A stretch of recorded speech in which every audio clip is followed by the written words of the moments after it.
Daniel Brooks had lived alone in a quiet countryside cabin since his wife passed away 6 years ago. A former construction worker turned handyman, Daniel spent most of his time fixing old furniture, helping the nearby townsfolk with odd jobs, and attending his small garden out back. Life was simple, quiet, predictable, and maybe deep inside a little too lonely. His only regular companion was his black and white dog, Rusty, who followed him everywhere with loyal eyes and a wagging tail. Daniel had gotten used to the silence, to the smell of fresh pine, and to conversations that only went as far as barking responses or the hum of the old radio. One frigid winter afternoon, snowflakes fell lazily from the sky, coating the earth in a soft white blanket. Daniel had just finished stacking firewood when he heard the faint crunching of footsteps approaching his cabin. He turned sharply. At the edge of the trail, where the woods opened up into the clearing, stood a little girl no older than 7. Her cheeks were pink from the cold, her clothes mismatched and worn. A purple knit hat sat crooked on her head. She clutched a torn teddy bear and looked up at him with wide, watery eyes. Daniel blinked, unsure if she was real. "Sir?" the girl said, her voice trembling. I don't have a mama. Can I stay one day?"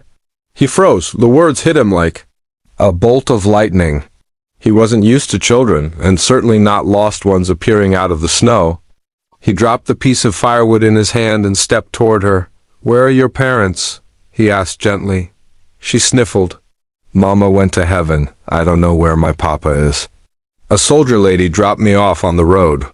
She said someone nice would find me." Daniel felt his heart twist painfully. A soldier dropped her off? None of it made sense. But looking at her tiny frame shivering in the snow, he knew one thing: he couldn't let her stand there another second. "Come on inside," he said softly, holding the door open.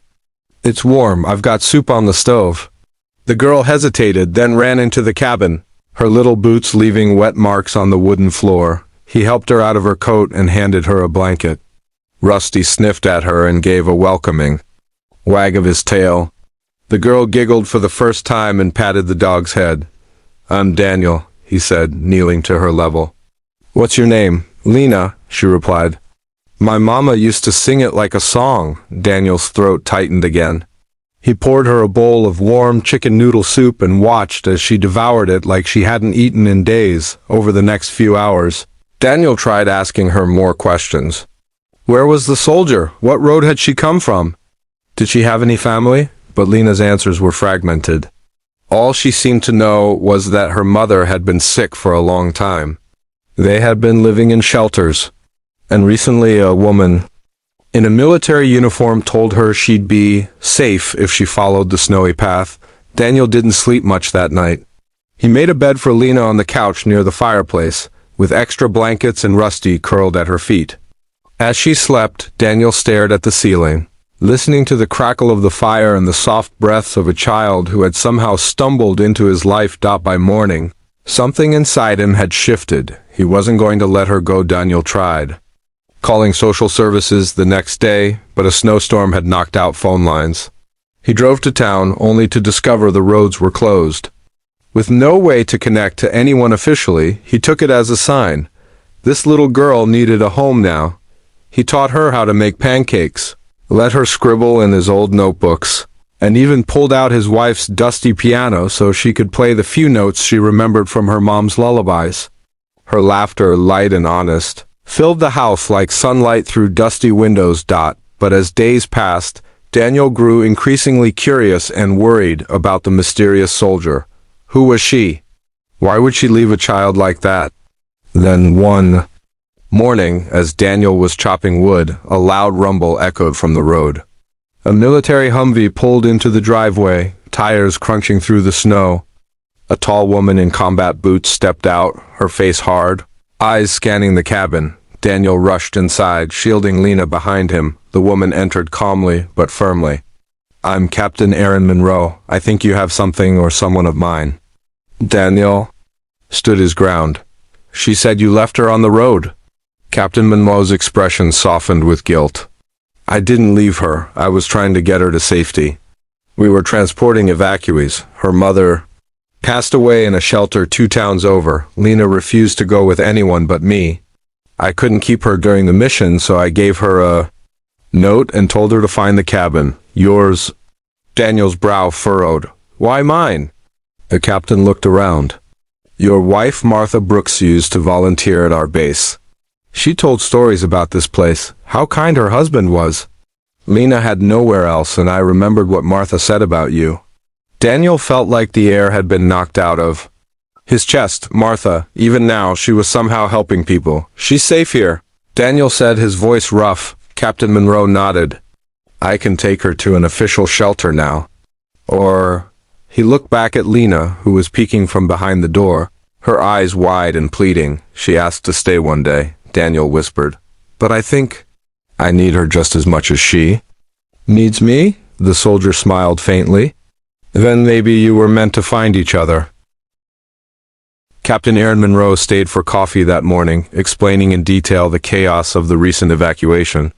Disease had broken out in a camp. Mothers had died. Some soldiers went above and beyond to help the children. Lena's mother had passed. Just hours after whispering her daughter's favorite lullaby. She kept asking for someone named Daniel, Aaron said. I didn't understand until I found Martha's old letter in our supply crate. It had this address. A return address scribbled in her handwriting. She must have written it during one of her volunteering days. Your wife, she left a map for. Someone's hope, even after death. Daniel could barely speak. Lena sat in the armchair by the fire, hugging her bear. She looked at the soldier with quiet curiosity, then back at Daniel. Do I still have to go? Captain Monroe looked at Daniel, who took a long breath and knelt before Lena. Sweetheart, you can stay as long as you want, he said softly. This is your home now, if you want it to be. Her face lit up with something between relief and disbelief. Forever? Daniel smiled through misty eyes. Forever, Aaron nodded. I'll report you as her temporary guardian and we'll start the adoption process properly. You saved her, Mr. Brooks. But Daniel knew deep inside she had saved him. Weeks turned into months. Lena settled into life with Daniel like a wildflower blooming in snow. He built her a wooden bed, painted it lavender, and let her fill the walls with her drawings. She followed him as he worked, holding his tools and asking endless questions about hammers and hinges. She named the chickens in the yard and taught Rusty new tricks. Daniel began writing again in his old journal, something he hadn't done since Martha's passing. Dear Martha, he wrote one night. There's a little girl here now. She's got your eyes. She laughs with her whole soul. She asked to stay one day. But I hope she stays a lifetime. Every evening, Lena would sit beside the piano and play the melody her mother once hummed. Daniel eventually joined in, strumming his old guitar. Together they created a music of healing, of a family found. Not by blood but by fate. One day in spring, a formal letter arrived. Adoption was approved. Daniel was now legally her father. They celebrated with pancakes, extra syrup, and a long hike through the forest. Lena placed flowers at Martha's memorial stone and whispered, Thank you, Angel Mama. I found my new papa. Daniel knelt beside her. You didn't just find me, Lena. You saved me from being alone forever. She looked up and grinned. That's what families do. But life had one more surprise. 6 months later, Captain Monroe returned not in uniform, but with 2 more children in the back of her truck. Siblings, orphans, just like Lena. I remembered how you helped her, Aaron said. These 2, they need someone too. And there's no better man I could trust. Daniel glanced at Lena, who beamed and ran over to hug the newcomers, and just like that, his family grew again. The once quiet cabin now echoed with laughter. Bickering over jelly sandwiches, impromptu singing, and the daily chaos of homework and muddy boots, and every night, before the lights went out, Lena would whisper to the stars, Thank you for my forever day. And Daniel would sit by the fire, eyes misty but heart full, whispering back, Thank you, Martha, for sending me the girl who asked to stay one day, and gave me a lifetime.